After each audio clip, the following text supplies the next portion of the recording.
What is going on, everybody? It is episode 956 of Pop Culture Crisis. My name is Brett, and I am interrupting the discussion that was happening right here, right before we went live with my co-host. Introduce yourself, please. Hello, crisis actors. It's Mary, and you are not hallucinating.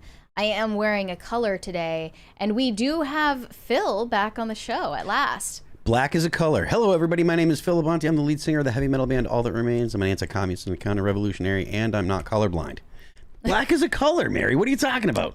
I mean, me. I usually wear black. Yeah, that's a color. You took my style today, I guess. But I'm wearing red today. You were kind of confused earlier. You were like, is that mauve? Like, don't try to identify it right now. Yeah, I'm not going to do that. You're not a gay with a clipboard. Anytime she wears a color, I just assume something's wrong, so that's okay. Somebody also said something is wrong. I don't know what, but something's wrong. Somebody said I was wearing black. I'm not wearing black. I'm wearing green today. So, you know. It is very hard to discern that that's green, though. Yeah, well, it's because we're in darker studio lighting right now. If we were in the IRL studio lights, it would be green. Together, you guys are quite festive. Yeah, we're giving Christmas vibes, and we did not coordinate it at all. Haven't even gotten to Thanksgiving yet. How's life been, Phil? How is dad life? It's pretty been awesome. a while since we've had you on. Yeah, I like being a dad. It's pretty cool.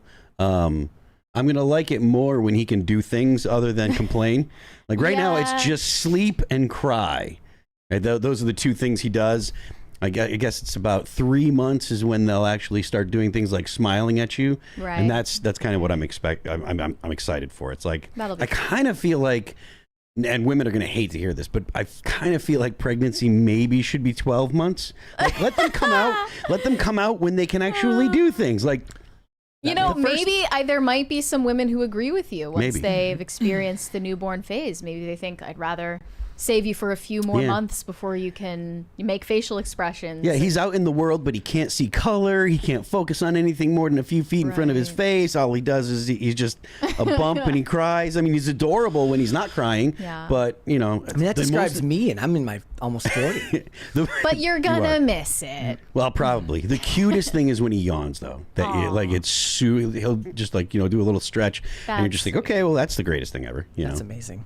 So. Guys, hit the like button on this video and subscribe to the channel if you are new here and you've not subscribed here yet already.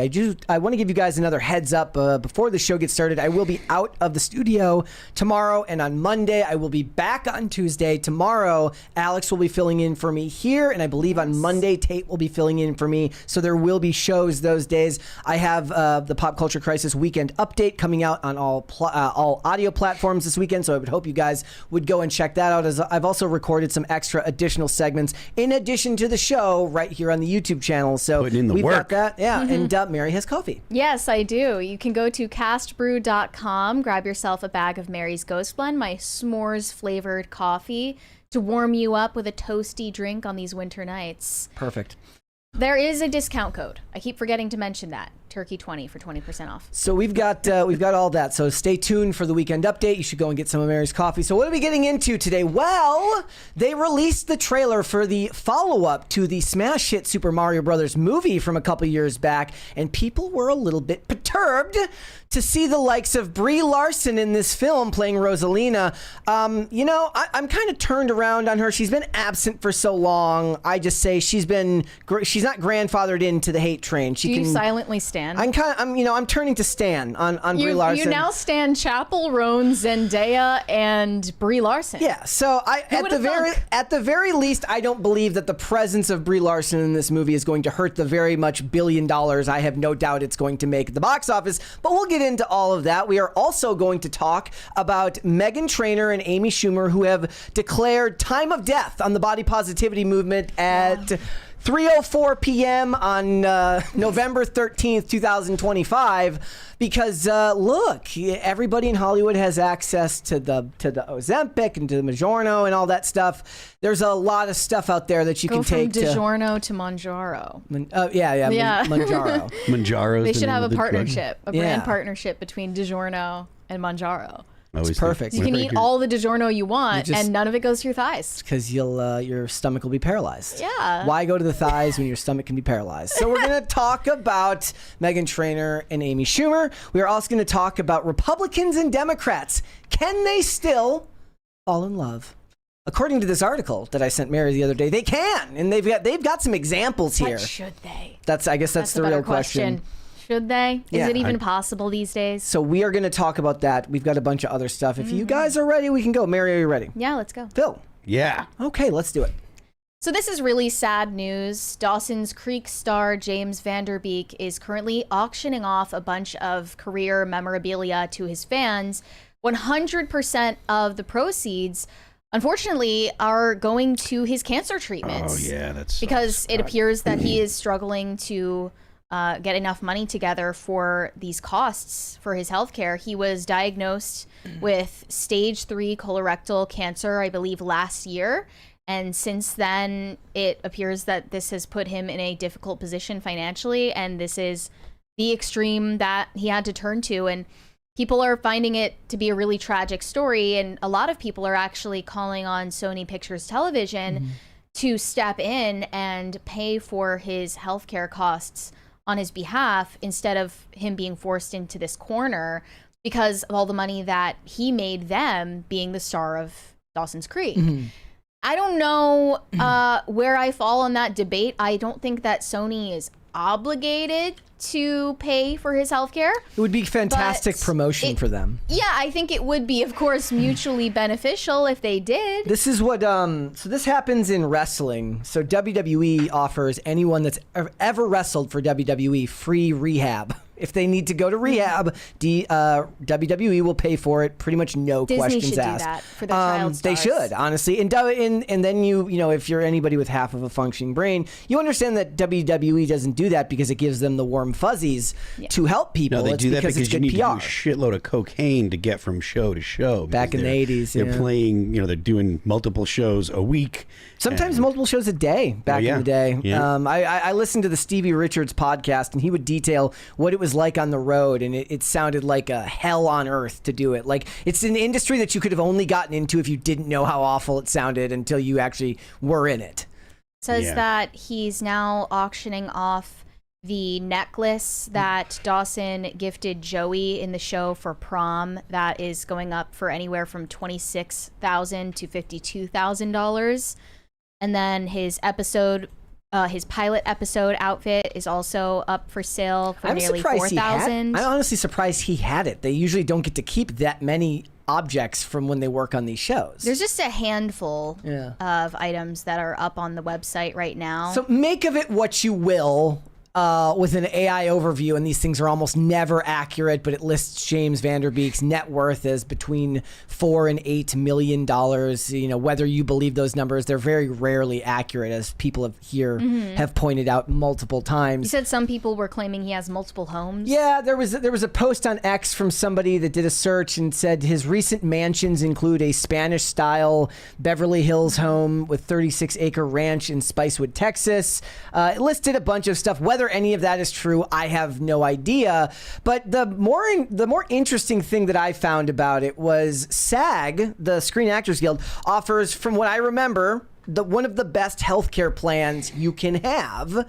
And that you'd think that would cover like a large majority of the cost. But the problem is like with any union like that, like you may lose access to it if you're not able to work. And there's only a certain length of time in which unable to work due to illness actually works. So it says if a SAG-AFTRA actor stops working, they don't immediately lose their health insurance, but coverage is tied to their earnings or work hours within a qualifying period. Eligibility is earned through covered earnings or days worked from SAG-AFTRA jobs, so union jobs, and during a 12-month base earnings period. To qualify for Plan 1 or 2 coverage, actors must meet certain income thresholds.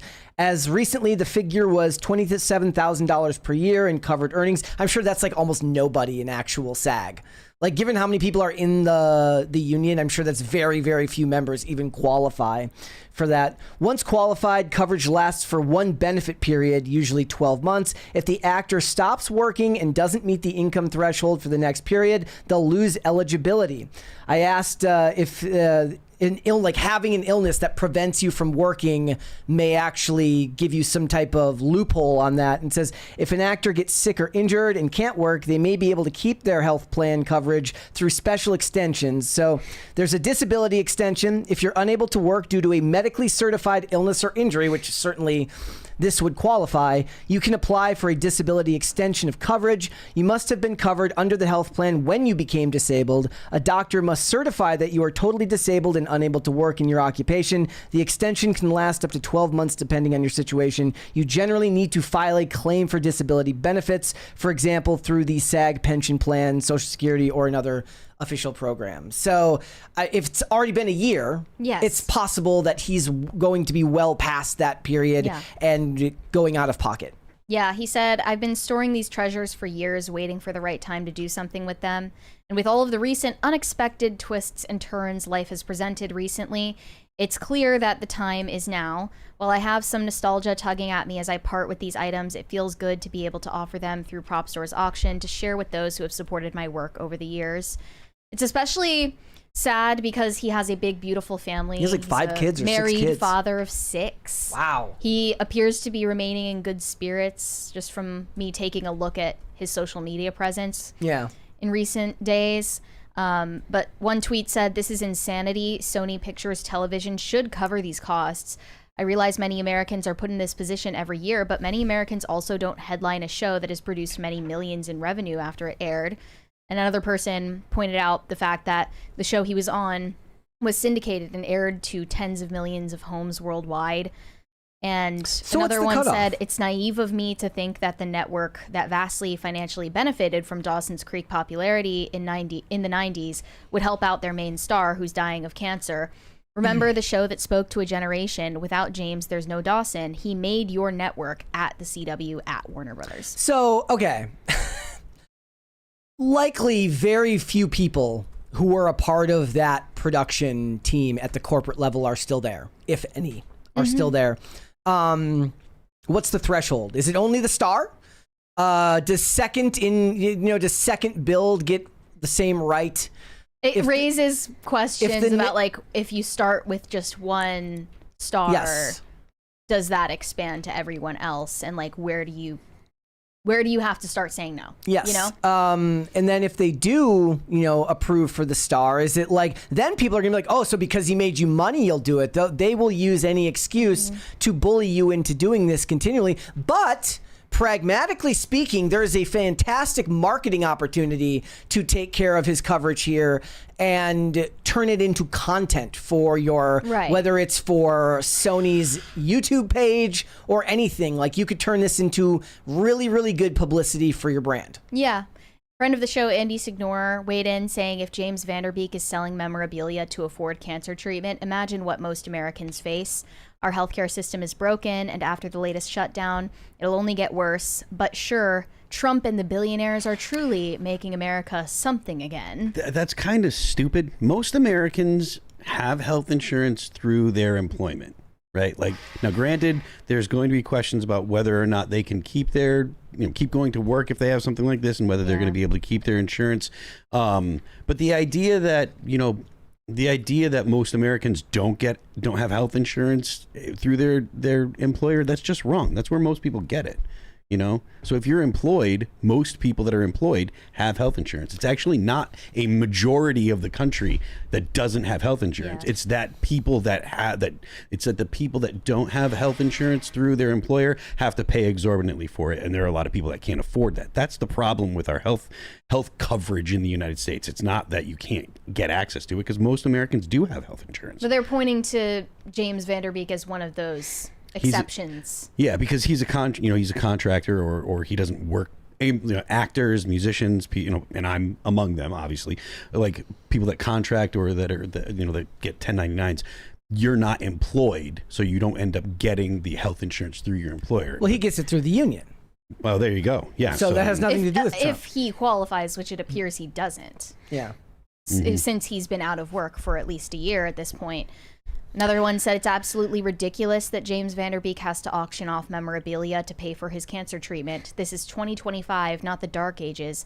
Yet here we are with a broken healthcare system, leaving even celebrities scrambling The U.S. insurance monopoly is a disgrace. People didn't have the option of getting health care for cancer in the dark ages, guys. Also, look, the healthcare companies were very much in favor of the Affordable Care Act, if I remember correctly back then. Yeah, because it allowed them to start charging exorbitant prices. Yeah, but you know, I understand why people see stories like this and thinking purely with their emotional reaction are radicalized and are in favor at that point of universal health care. I understand why people feel that way. I don't understand why people idolize Luigi, but I'm sure that stories like this that tug at the heartstrings have something to do with it. Yeah. My hope would be that Sony sees the wisdom in taking care of this as something that they can benefit from. It shouldn't be because they want to feel good about themselves because it's a company. It can't feel good about itself, but if they can make some inroads with the public. Yeah.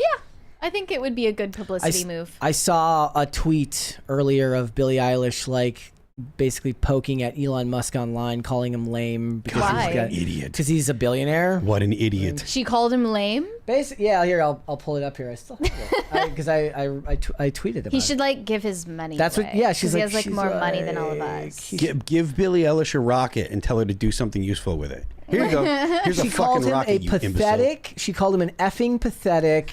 Hold on, I'll put it up on screen because I can't actually say those words. Effing pathetic what? P word, B word. Oh. I don't want to cuss in front of the children. All the children who are watching the show. Yeah. Well, that's to be expected from her. Because what he should be doing with his money is ending world hunger, saving endangered species. He literally said, look, World Health Organization, come up with a plan and send me the plan. If you send me a plan that will actually work, I'll do it. They never did, because solving world hunger isn't something that you can do. People are so stupid. Elon should just, like, buy us all Chipotle. You know, if you just pay money that you have, then, like, the world will become heaven on earth, and then nobody will be sad. He could, like, give everyone a Chipotle gift card. Idiots. Well, why is she a millionaire? She should give away her money. Yeah, she should that's live too much in a money. one-bedroom apartment. She has too much money. Billie Eilish, give away your money. You have more money than me. Give it to me. So stupid. So dumb. All right, let's move on. So this came up briefly on yesterday's episode, but I wanted to get a little more in depth on it. There is currently an AI country star that is topping Billboard charts with this new song called Walk My Walk, which is incredibly generic sounding. I don't think it's catchy at all, but people are listening to it. He has 2.4 million monthly listeners on Spotify, as well as other AI country stars. One of them is named Kane Walker. I want to know what the prompts are that they're using. He sounds like Gary Clark Jr. According to this piece, there is supposedly a human behind this artist named, what is it? Aubier. Let me see if they got a comment back from him. Show me the prompts. Give me the prompts. We need to get Carter on this. Was Aubier Rivaldo or something? Okay, and that's a real person, not AI. No, created. we don't know that it's a real person because he hasn't said anything, and we know nothing about him. Mm-hmm. So we might not even have the real name of the person behind this artist. Still. Yeah. And Matt Walsh posted about this, saying, "This AI singer has 2 million monthly listeners. I hate this so much. I cannot describe how much I hate it. If I could commit a genocide against AI, I would. AI Matt art Walsh. is the death of the soul, pure dystopian hell. Did I mention that I hate this?" Matt Walsh coming in hard with the pop culture critique. And you know what? I am on his side. I agree with him completely. So should we listen to a couple of, like, maybe I'll just skip through to the middle and we'll listen to some of this song. It is just give me the chorus. It is I mean, I don't know how to find it specifically, but let's just he literally just takes the most basic rhyming pattern you could ever have, and it has zero soul. But let's listen. But I ain't never been one to live in the past. I keep moving forward, never looking back, with a worn out hat and a 6-string strap. You can kick rocks if you don't like how I talk. I'm gonna keep on talking and walk my walk. Ain't changing my tone, ain't changing my song. I was born this way, been loud too long. You can hate my style, you can roll your eyes, but I ain't slowing down. I was born to rise, so kick them rocks. If you don't like how I talk, I'm gonna keep on talking and walk my walk. Okay. I totally understand why that's a hit. Completely understand. Get it? It's giving Home Depot. So no, I have a question for you. What would you rather listen to, that or Kash Patel's Girlfriend's country music?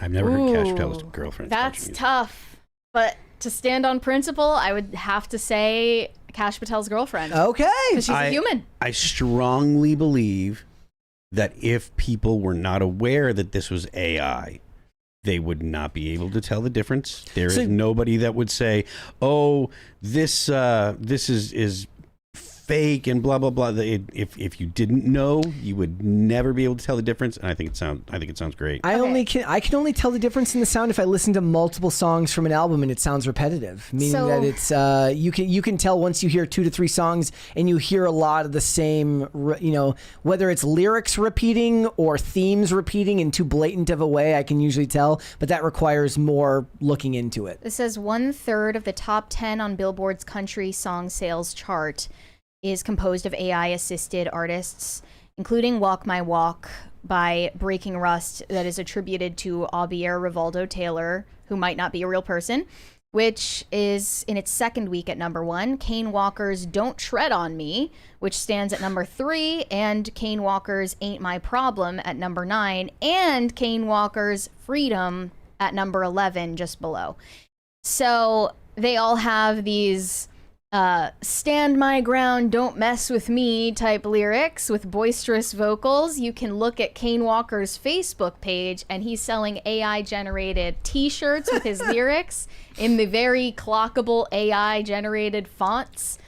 And I wanted to address what you just said, Phil, about people not being able to tell the difference, because obviously in the last few years we've seen incredible improvements in AI generated music, videos, images, language models are able to create more and more convincing replicas of human work. However, I don't think that that's going to change general attitudes toward AI based on the data I've seen. So there is this new survey of public opinion about AI from Pew Research that tracked attitudes about AI ranging from 2021 to 2025. And since then, so here's the numbers from 2021. 18% back then said that they're more excited about AI than they are concerned. That's compared with only 10% in 2025. And now, so from 2021, there were 37% saying they're more concerned than excited. That has jumped up to 50% saying that they're more concerned than excited. And that has been throughout the years of it getting better and better. That has still not convinced people to be less skeptical. And the United States is one of the most AI skeptical countries on the planet, compared with China, which is the least. Yeah. Their global opinions about products and services using AI ranged by country as of 2024. China is the least AI skeptical and the most excited, and the United States is close to the most skeptical on the planet, and that's from Stanford. So I actually don't think that AI improvements are going to change the general public's feeling about consuming AI generated or AI assisted products and services. Yeah. Since we've seen that proven now. I think that, well, I can't give them advice on how to change that, because obviously, like, based on what the Coca-Cola executives were saying about their new commercial, they think that the better the technology gets, the more people are going to like it. But, like, that's obviously not happening. Yeah. it's not improving their attitudes towards AI at all. I mean, I guess that's probably just an executive whose job is not inherently at risk right this moment, not understanding that a lot of the skepticism and fear comes from people that are worried, that are probably working white-collar jobs, looking at a way in which automation and AI is coming for them. I did a video today on Paramount, and Paramount just had 600 people take buyouts on their contracts because they didn't want to come into work. They were like, you know what? Like, I already see the writing on the wall. You already laid off 1,000 people. You're about to lay off 1,600 more. I'm just going to take the buyout on my contract. And that's because these companies are slowly becoming, the entertainment companies are becoming technology companies, and a lot of their jobs are going to go to AI in the next couple of years. So there's, it's not hard to understand why plenty of Americans who work in white-collar jobs would be skeptical of AI. I also want to note that music executives and country music producers in Nashville are in a state of panic right now over this. Terrestrial country radio stations have not yet added Breaking Rust or Kane Walker to their rotations, and one consultant in country radio said it's wise. Listeners react negatively to the idea of AI voices on their radio stations. Listeners don't like the idea of AI voices, so by association, I don't think they'd like the music.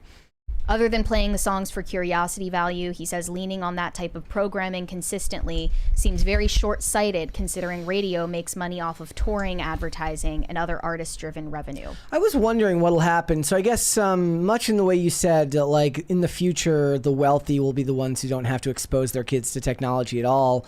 Maybe the wealth in the future will be from artists who have to go and do concerts in person, and there's going to be a certain level of joy in hearing a vocal performance that's not quite perfect. Yeah. Like hearing an artist's voice break while performing will be unique if every voice on the radio is perfectly tuned all the time. It's already like that. Well, yeah, but it's still tied to a real person who may or may not sing a perfect rendition of it when they're live. Whereas you're not going to get that. Are they going to auto-tune? Are they going to make like... People use auto-tune live. Yeah, but people still expect to hear some level of singing, backing tracks and stuff like that, right? Not everybody's all auto-tune all the time. Smaller artists? I don't think that people... I just saw... I don't think that people care. My Chemical Romance just announced a new tour. I forget what it was called. They're like, in my mind, totally irrelevant now, but they are playing arenas, and the ticket prices for this tour are so outrageous that not even scalpers are buying them. Like, not even scalpers are interested in reselling these tickets because they're selling nosebleeds for upwards of $200, sometimes $300. In order to even get close to the stage, you have to be paying over $1,000 per ticket, and people just can't afford that. Yeah. So at a certain point, it doesn't even matter if there is a passionate minority of people who still care about seeing live music. If they're not able to afford it, they're not going to go. So Phil, what would happen with these types of bands? What happens to live music? There's just no way to implement them into live performance because they're not real people? Well, I mean, you could... Just becomes a separate genre entirely? Hologram concerts, I guess. People could learn them. People could learn the songs and perform them. So a person becomes an avatar for the AI song? Could be, yeah. You find a guy who looks like him, and you're like, hey, can you learn? I mean, it doesn't even have to look like him. It's, just if you're interested. Look, if you're the kind of person that doesn't care about whether or not the person's real, why would you even get a person to perform them live? You do a hologram. Well, I guess I'm just right now. DJs can go and do shows, right? DJs go out there and all they do is they stand there and all they're doing is running the basically computer equipment they bring out. So what's the difference between having a light show with an AI or a hologram? You had hologram Tupac. This is just going to be another option for people to have to go to see live shows. If they don't like that, right, then they're not going to. But this is not going to change. It's not going to make live music go away, like actual live players. It's going to just be another option. It'll eat into the market cap. It'll eat into, the actual available dollars that people have to go and see this stuff. But it's going to be just another option on the table. Well, I'm just trying to point out that there's a growing gap in attitudes of skepticism toward AI between the people who actually work in that space and the people who are expected to be the the consumers of AI generated and assisted products and services. The general public is only growing in concern and skepticism of AI as it gets better and better. And they're going to have to contend with changing people's opinions about it if they want it to be profitable and successful. There was skepticism and concern with synthesizers in the 80s, and there was skepticism and concern when DAWs were first released about, is it really going to be, if you're using a digital audio workstation and you can adjust things and quantize stuff and put everything onto the grid, is it going to sound like live? Is it going to sound like it's done by people? And there's always skepticism when it comes to new technologies and stuff like that. And there are going to be people that will share your opinion, but overall, I don't think that it's going to make a significant impact to whether people will listen to it or not. If they hear it and they like it, they'll listen to it. Well, I would assume that skepticism toward those types of instruments in like the 70s or 80s steadily fell. This is showing as people became more familiar with them. But this is showing that as people become more and more familiar with AI generated or AI assisted music, they're becoming more skeptical of it. So that's the case in the US, but I don't think that that's going to be the case overall.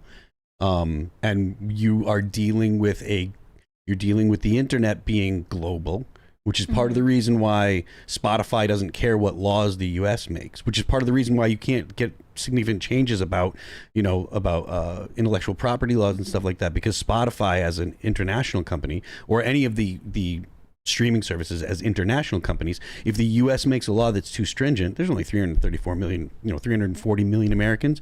There's 1.5 billion Indians. They're going to say, well, then we just won't offer the service in the US and we'll go to other markets. I also wanted to mention that Spotify is getting backlash for padding curated playlists with AI generated artists instead of using them to give a platform to up and coming artists. I definitely understand their frustration there.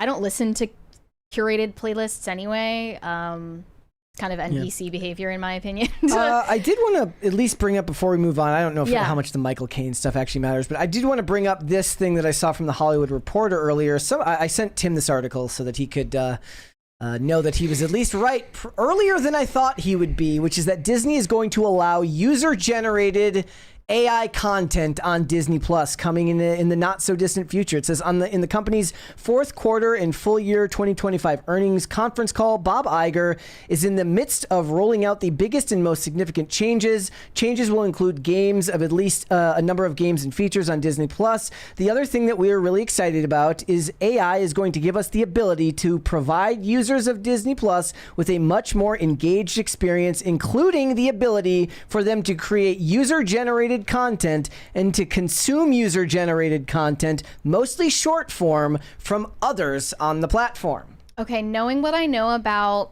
AI-generated content on YouTube Kids, I think this could go to a very dark place very quickly. Yeah, it's going to depend on how much content moderation they have on there to prevent... We're talking K-pop Demon Hunters, copyright violation, inflation porn for kids on YouTube Kids.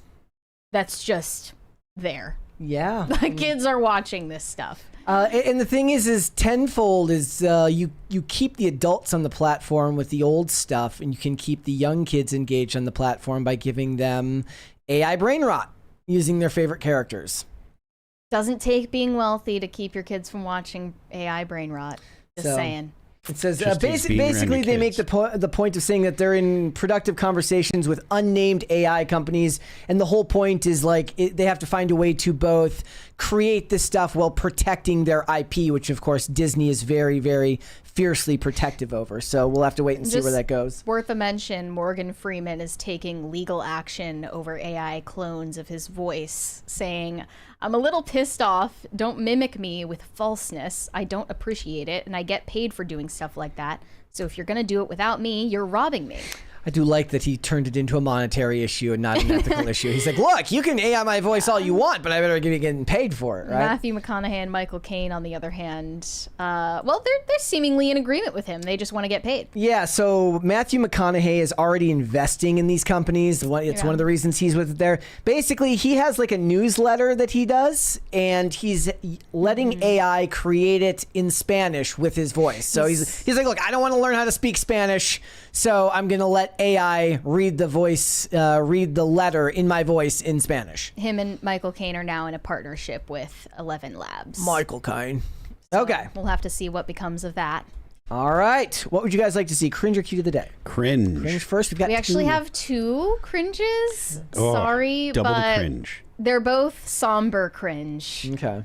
This kid, I'm sorry, I'm Unk now, so I don't understand how this is like our next huge indie artist. Here we go. Let's listen to what he has to say. He's obnoxious. Having a boyfriend is embarrassing, huh? Look, I could be the 6 to your 7. I drink matcha. Baby and I are like this. We're like. Even he seems Unk, and he's like 2. Yeah. Right? And I'm the voice of the nation. I feel so unsure as I take your hand. Anyways, if you want a tall man with the voice of an angel, you're looking at the right guy, right, Levin? Having a boy. She looked like she was being held captive. I could be the 6 to your 7. Like I said, he sounded very Unk there. Bro thought that was tough. All right. Anyway, this is his brand is that he brings up a fan on stage and calls their ex to I guess publicly embarrass them. And keep in mind, like, this girl is going up on stage exposing her ex, and she's like 12. No one looks good. This in is this context. a horrible idea. My name is Shane. Everyone say hi to Mavis. Ready to call your ex? Okay. Ew. Hey guys, also when we're on the phone with them, fucking don't yell so I can hear what's going on. I need to be the mediator here. And can we FaceTime? So he asks her, like, what did he do wrong? Like, did he do something How wrong? long were you together? 10 months. Dang. So, like, half her lifetime. Yeah. Yeah. I was literally going to say, so like We broke 45 up because minutes. we had our differences and he, like, I don't know, we were just not agreeing on certain things and things just I was were. hoping she's gonna be like, he's a That Trump. sounds like a great reason to publicly humiliate the guy in front of thousands of people. He's like a Trump supporter, and Gonna work out between us. Damn. Oh, well, fuck, is he not gonna pick up? What's his name? Gaby. Gaby. Okay. Well, Gaby's not picking up, so we're gonna make him a video. What did he do? What did he do? Yeah. So I can call him out. He like kind of broke up with me. He was like kind of mean and Gaby, All he did was break up with her. Seriously though, bro, treat your girl better. And say hi to fucking 7,000 people in Seattle. Baby, I hope you guys both find happy. All right, make some noise for our. My name is Shane. okay. Like, you don't need to do this, bro. I think that's really rude. Like, that's kind of, you're like verbally abusing children and humiliating them. Yeah, a little and bit. that's your shtick for your concerts. Can you just perform the songs, bro? All There right. you go. There you go. Just shut up and sing. Breaking Yeah. Rust wouldn't do this to Breaking you. Rust would never. Kane Walker would never. Here we go. Cute of the day, Roger Shadows says, my father-in-law's ancient husky. It's Nanook. It's cute. Ancient. How old is Ancient? He looks very looks well like put he's in good together. health. I imagine over 15 counts as ancient for a dog. Yeah. All right, let's move on. So there is now a trailer out for the sequel to the Super Mario Bros. Movie because it was a huge hit, made over $1 billion. They're hoping to repeat that with the sequel, the Super Mario Galaxy movie. And they have made a casting announcement. Brie Larson is going to be the voice actress for the character of Rosalina. I don't know much about this canon universe, all the lore, but from what I've gathered, this character is the adoptive mother of all of those cute little chubby star characters. So it's definitely a movie that's going to be geared towards kids. And Brie Larson was supposedly selected for this role because she is a super fan for Nintendo and knows all about the character and the lore. And I don't buy it for a second. I don't know if I buy that, but she put out this announcement video for her casting with this new haircut that she has. She buzzed her hair off for a movie, so that's why she looks like Elliot Page right now. Okay, here we go. Hello, everyone. So I just want to hold this day in our hearts. Today is May 21st. I'm going in here away from everybody so that no one hears me. But I wanted you to hear from me first that I'm hiding inside a warp pipe right now. I'm going to be in the next Super Mario movie. It's called Super Mario Galaxy, and I play Rosalina. It is an absolute dream come true. I'm sitting here wearing my correct colors, and I didn't have time to color my hair. Sorry, I couldn't go full cosplay this time, but it's a dream come true. I'm so excited for you to see the movie, and I'm just holding it in my heart right now, and I can't wait to share it with you later this year when you'll find out, but right now I know nobody else does. Yay! Okay. So with Brie Larson's terrible track record when it comes to promoting movies, specifically when she was working for Marvel, people are worried that she is going to be a nightmare on the press tour for this movie and alienate parts of the audience and possibly tank the movie. Grace Randolph is actually one of the people who believes this is terrible casting. She said, if anything can tank the new Super Mario Bros. Movie, it's Brie Larson. And she elaborated after getting a lot of backlash for saying this. Hate channels are a scourge on entertainment and the industry, but this idea that we therefore can't say anything negative when there's plenty of evidence to back it up is insane. I just spent all last week defending Elle Fanning in Predator and got a ton of hate for defending Barbie. Will Super Mario 2 be a huge success? Almost certainly, but Brie Larson has a history of making comments on press tours, etc. that are not helpful and turn off audiences. She was also a big part of reimagining The Marvels, a film which I gave a good review, but that sequel ruined a billion-dollar character. Captain Marvel is, yeah, okay. Captain Marvel is not Captain Marvel is not a billion-dollar character. Captain Marvel is a character that just happened to be shoved between $2 billion movies. It was the most forced character of all of the Marvel characters. That movie doesn't make $1 billion unless it's put between Infinity War and Endgame. I'm sorry. Yeah, but Brie Larson has been very hush-hush when asked if she has a future working for Marvel, playing Captain Marvel. I don't think that's a sign that, she's being cheeky and coy and hinting it at the audiences. She might actually not be in... the next one is Secret Wars, right? No, it's Doomsday. Doomsday is the next one, sorry. Yeah, she might not actually make an appearance in that movie. And it definitely has something to do with the fact that she is toxic to the audience. You said that her most notorious moment was saying, I don't care if a straight white male didn't like A Wrinkle in Time. It's not for you. Yeah, she was at she an also award. She wasn't on an interview circuit there. She was at an award show. She complained in an interview that most of the press she did for Marvel was overwhelmingly white and male. I guess she's referring to the people interviewing her being white and male. Yeah. Why is that even something that you need to bring up? I think Grace Randolph was definitely having a very reasonable middle-of-the-road take on Brie Larson. She's willing to call balls and strikes, but that's not okay now. One of the responses said, how is it nearly 2026 and people still give a single shit about what Grace Randolph has to say? Her hatred for other women can be seen as just one of the boys and not like the other girls is really weird. James Gunn and Kathy Yan were always right. She's a piece of shit. And they put up a screenshot of James Gunn back in 2022 saying, the earth revolves around the sun, mothers love their children, and Grace Randolph will spout bullshit. And Kathy Yan said, articles like the below are written off of your quote-unquote scoops to Grace Randolph. And that was about Margot Robbie in Birds of Prey and themes of PDF philia. I don't know how else to say that.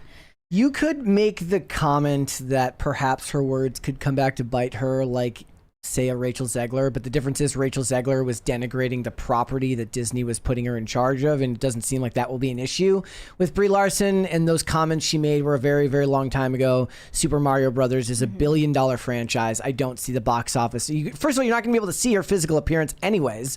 It's just going to be voice acting. Like, you're not going to have a bunch of people who are going to see her on screen during a trailer and be like, oh, that makes me physically ill. I don't see this affecting the box office, and those comments were so long ago. Like, maybe I'm wrong. Maybe I'm wrong, but I don't think I am. I don't think that this affects the box office, because the people that are going to be going to see this movie will be millennial parents bringing their children to go see it. I don't think that the box office for this film gets hurt at all. It may just be my algorithm, but I actually haven't seen a whole lot of the backlash to Brie Larson's casting. I mean, I didn't see a ton of it either. Most of it was just people who were kind of laughing at the fact that Grace Randolph, who is normally not someone you'd associate with this type of topic, is calling this out and saying that it might. Will it? I don't know. I don't personally think so, but somebody can bookmark it and tell me. If this movie comes out and makes $100 million only, and everybody blames Brie Larson, I guess you can tell me I'm wrong, but I think this sequel still makes over $1 billion. People thought that Chris Pratt getting cast as Mario was going to sink this franchise, and it didn't. Because he's a libertarian. Well, they thought it was going to crash it because he just doesn't sound like Mario. Because he didn't do the accent. Yeah. Maybe they should have had him play The real question is, how will this movie survive without John Leguizamo? Right?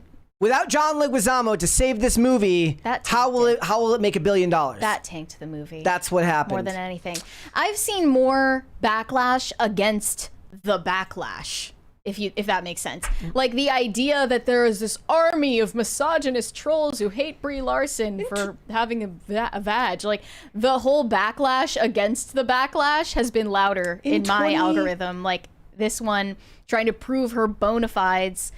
Brie Larson has always been a huge Nintendo nerd, so it's very nice to know that she gets to voice Rosalina in the movie. And this reply said, are people hating on her just because she's a woman, or is there an actual reason that I'm not aware? Where's the hate, though? I've been looking for the hate.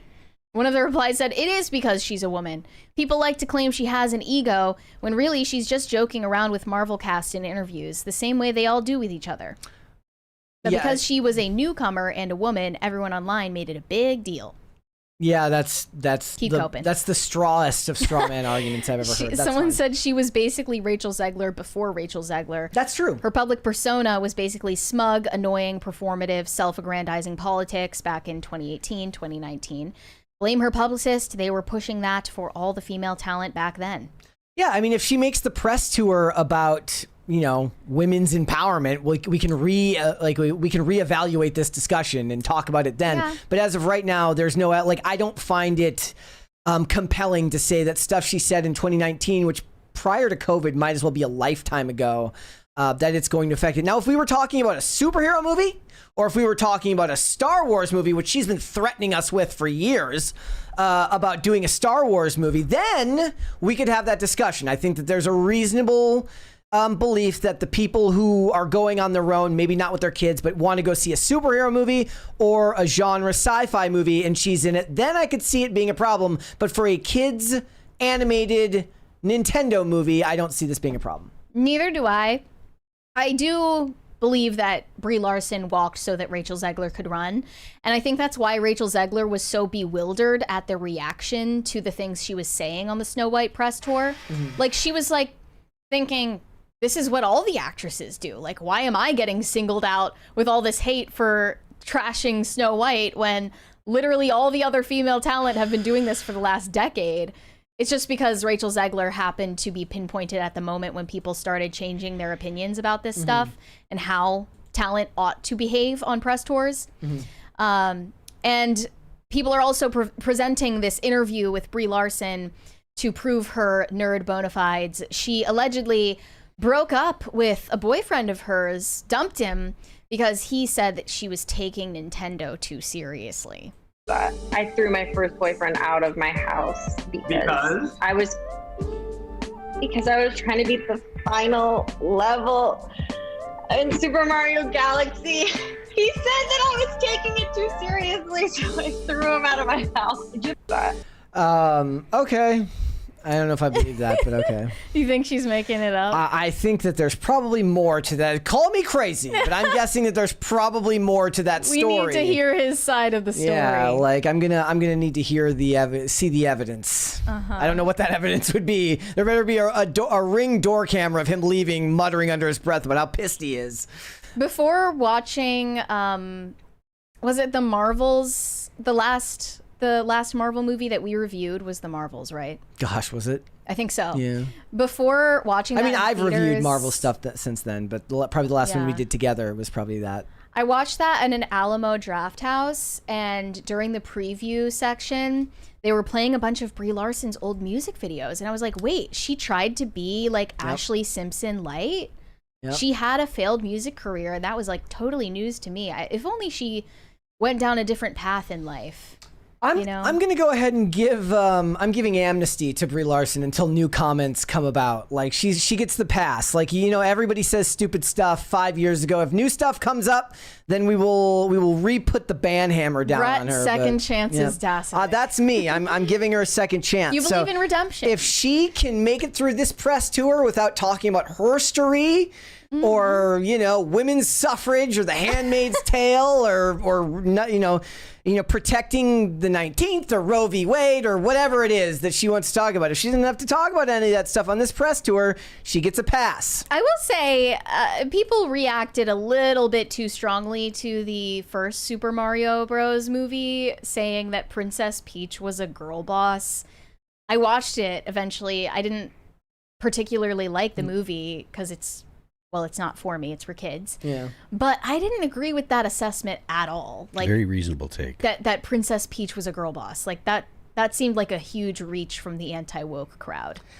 This is just why take your W's when you can. Yeah.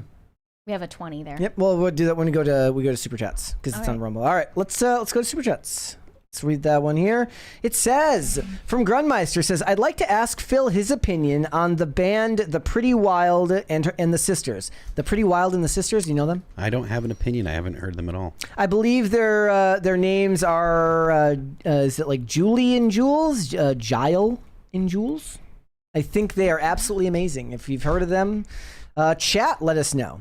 Shane H. Wilder said, happy Thrashing Thursday, Brett, Mary, and Phil. Heyo. Mary pulling the whole emo hair thing in the thumbnail. Brett, do more random things in the thumbnails. They want more creativity from you.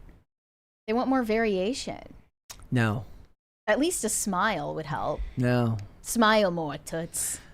Yeah, well, that's, you know, everybody likes you more. But he doesn't have to smile because only women have to smile. I'm a guy. Right? It's my birthright to be able to look sour and grumpy all the time. But women don't have that choice. You don't look sour and grumpy. You always look like. Yeah, you look a little bit stunned. That's me. Like you look like an MK Ultra victim in some of our thumbnails. I might be. Hello Darkness says, Phil, when done touring with your, will you license so people can see all that remains? I mean, to AI? Yeah, I mean, I'm not against the idea in principle. I never really thought about it. I'm not sure that there's a significant demand for post all that remains. But I mean, if they were something that someone presented a reasonable offer for the IP, maybe I would. If 11 Labs approached you for a partnership where they wanted to start using your voice for training. What is 11 Labs? That's the audio company that Matthew McConaughey teamed up with. Yeah, okay, so like just in principle, I mean, the core of this question is actually, are you against these kind of things? Like, am I opposed to this type of stuff? And no, in principle, I'm not, so it would depend on the deal. So. Okay, they just have to fork over enough money, and you're yeah. I mean, it would depend on what they want to do and what their plans are and how much money they're offering. And but they're going to say in the contract in very, very small print, in all universes, in every space-time continuum, in every parallel universe, we get to make AI porn of you. Like, that's what it's going to say in the footnote that you didn't read. Let's do one more. It would definitely be something where I would have to look at the specifics of the thing being discussed. I mean, we did, you know, we're in Guitar Hero and video games and stuff like that, and I don't see a dramatic difference. There's actually going to be there's a new we're doing, what's the release? I forget what it's called. We're just finished up the details, but there will be more All That Remains stuff in a new upcoming video game as well. So okay, all right. High Voltage 75 said President Lincoln has been assassinated twice. As of yesterday, the U.S. Mint has officially pressed its last penny. R.I.P. 1 cent coin, 1793 to 2025. Can somebody tell me, Phil? You'll know this. You're smart. Why did they get rid of the penny? because it costs 4 cents to make. Okay. Well, it's not worth what it used to be worth. Well, first thing they did was they stopped making copper pennies. I think it was in 81 or 82. So if you have any they're rare, right? Yeah. Well, I mean, they're rare because people are hoarding them. The amount of copper in a penny is something on the lines of over 5 or 6 or 7 cents, right? And they stopped making new coins that had nickel and the like in them because the actual cost to mint them was like 4 or 5 cents now. So there's no point in making the penny if it costs more to make the penny than the penny itself is worth. Every dollar store that I go to now is basically like, we don't have any pennies. Can you pay with exact change, please? This is going to make it harder for people to pay for things in cash. And I guess that they're going to have to start rounding prices to 5. Yeah. 5s. Yeah. Mm-hmm.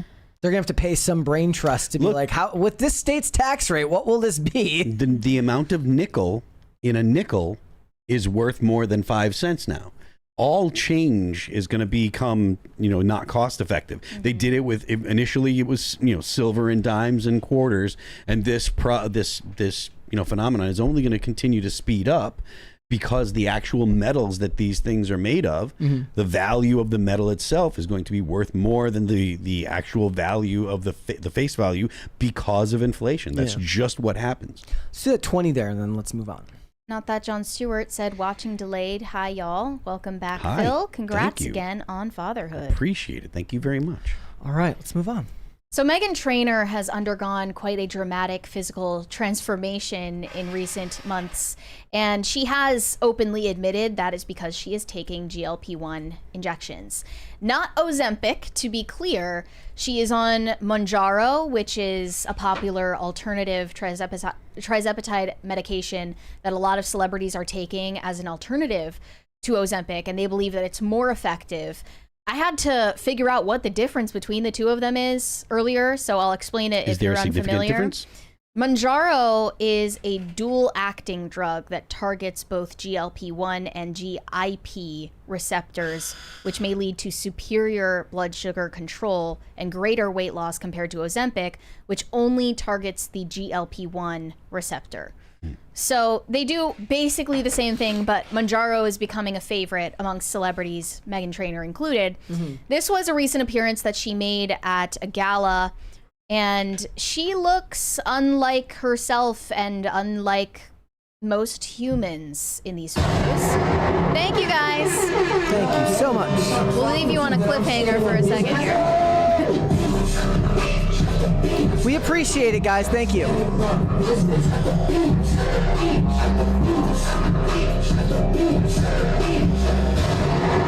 Well, let's hold off because we've had some rough crisis parties recently where then it starts again. We should wait for the lights to turn. Bet you it's fine. I think we're safe. Okay, so take a look here. And tell me if you recognize the Meghan Trainor that we once knew. I don't. No. She's not, I would say, scary thin. She's pretty normal size, really. It's just that the public is so used to seeing her being slightly chubbier that it was jarring to see her like this. And there were a lot of passionate responses to this. One said, an Ozempic-riddled Meghan Trainor, once a proponent of 2010's body positivity, now stands in bobble-headed irrelevancy on the other end of her 15 minutes, emaciated and scrutinized, her foe all about that base tagline, now a hollow symbol of a bygone era. Well, she's not emaciated. She's not Eugenia Cooney. No, I wouldn't say that either. Body positivity is and has always been a cope. Lots of people pointing out that Ozempic was the death blow to the body positivity movement that was largely propagated by celebrities and influencers who, the second that this drug was available to them, jumped at the opportunity to get skinny the easy way. I saw a post earlier from Colonel Kurtz, friend of the channel, who was saying that this that body positivity will never go away because these drugs will eventually have tolerances and people stop working on people, and eventually they will put the weight back on. Yeah, I think that is true, that people will find out, you know, you can't be taking this thing forever. It's not a long-term solution. It's supposed to be used in conjunction with traditional weight loss tactics that involve changing your habits, willpower, lifestyle. Get some exercise. Like, it's literally, not an alternative. It's got to be one of those things where it's got to be kind of a death blow to your ego and your sense of accomplishment to not be able to do it on your own in a lot of ways. But they look so smug when they show up. I guess they don't care After taking I guess it. They look so that smug. They have no right to look as smug as they do. It's that they don't understand what they're missing in losing it, like I guess not the right way. It is the right way. It is like the right way. they don't understand what they're missing when they don't lose it the proper way. Another response just said, "I'm really scared." And a lot of people are saying that they preferred her fat and that she actually is one of the rare few who look better chubby. Okay. Someone said, no. Some people were just meant to be a little chubby. She doesn't look right skinny. And that's probably just bias because you saw her for the first time when she was chubby. Yeah. And it's funny if you look back at her old music videos, what was considered plus size or fat back in 2013 is very different to what is considered plus size or fat nowadays. And there's currently an internal like civil war in the fat community over what's considered mid-size fat versus super fat, and the levels of oppression you experience on each one of those levels of fatness. I can't take the fat community seriously because they would call Ozempic a fat genocide, and I just think that's all totally ridiculous. What I learned recently is that actually mid-size fat person is a fat person who sometimes is able to buy clothes that are straight sizes, meaning that goes through XL. If you go beyond XL, that's plus size. They can sometimes buy things in straight sizes, but other stores, they can only buy clothes in plus sizes. So like if they're at a European store, you're going 4XL or nothing. So it's based on the level of accessibility that you have to retail fashion. And that's a form of oppression, apparently. Yeah. Another person said that pivots to skinny are an indirect alignment with fascism. Not surprised by this level of discourse at all. And Meghan Trainor has also unveiled the album cover for her project Toy With Me, which is coming out in April next year. And you can see that she's in Barbie cosplay inside a plastic box.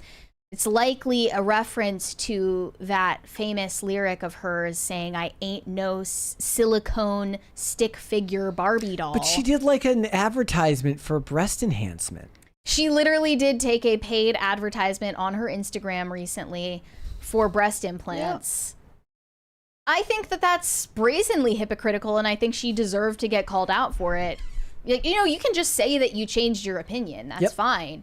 But it's hypocritical to just expect everyone to ignore all of what you stood for the majority of your career, and then you pivot as soon as it serves you. You got to come up with a clever excuse as to why you have suddenly taken such a drastically different approach to your life. Meghan Trainor has confirmed using Mounjaro and has been open about her use, and also her husband. She said that her husband gained baby weight too and started using the drug as well. It's because he was in Spy Kids. He was always kind of chubby.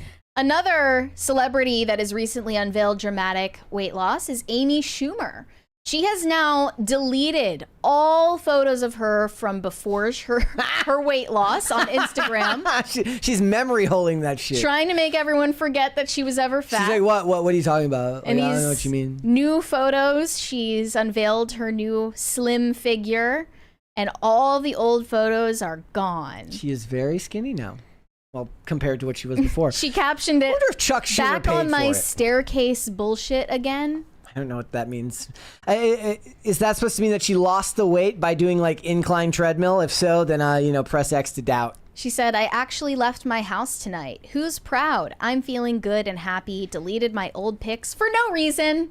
That's like the most millennial thing ever, to be like, I'm so happy to leave my house.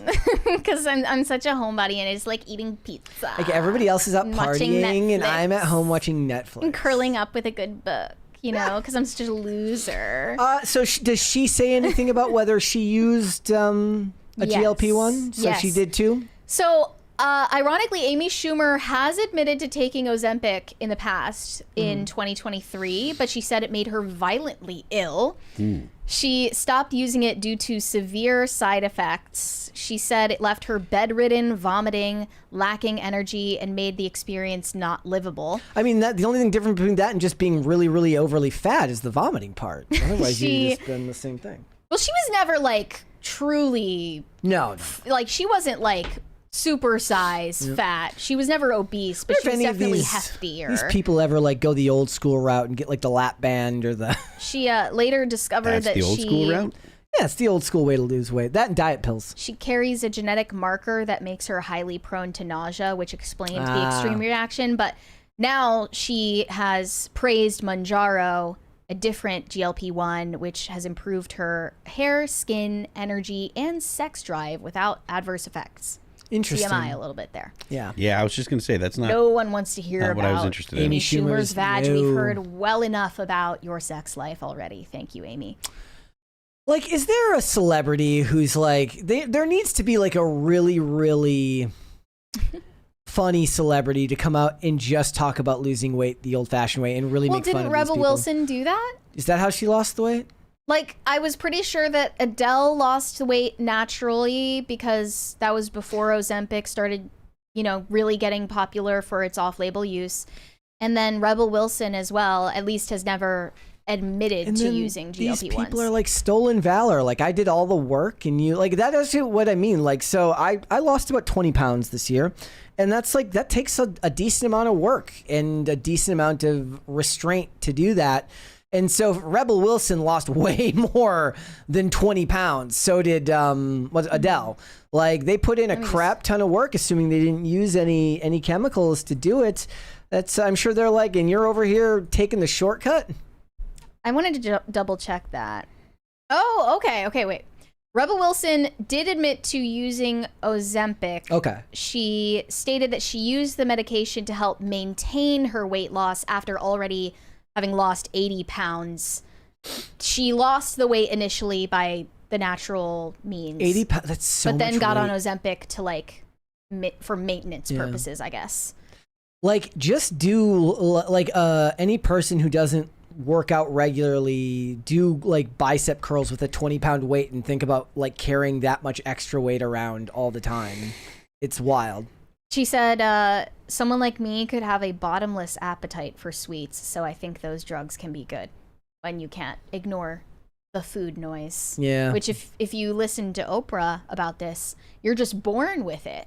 The food noise. Like, some people are born with some sort of food schizophrenia where food is yelling at them all the time. I ended up in the asylum, and it was because the candy was talking to me. So she eventually came out and said, you know what, guys? I know I've been promoting Weight Watchers for decades, but it was all a lie because I was born with food noise. I was cursed from birth with food noise. Turns out she's just a schizophrenic. Yeah, she's just like hearing cheese like, talking literally, to her. like the doctors that nobody actually gave her Ozempic. They gave her like an antipsychotic instead. And then she's like, oh, the food noise is You know gone. what? I agree that some people actually do look better slightly on the chubby side. I don't know about chubby, but like I was looking at pictures of Sarah Shahi. She was in Person of Interest. We set the counter.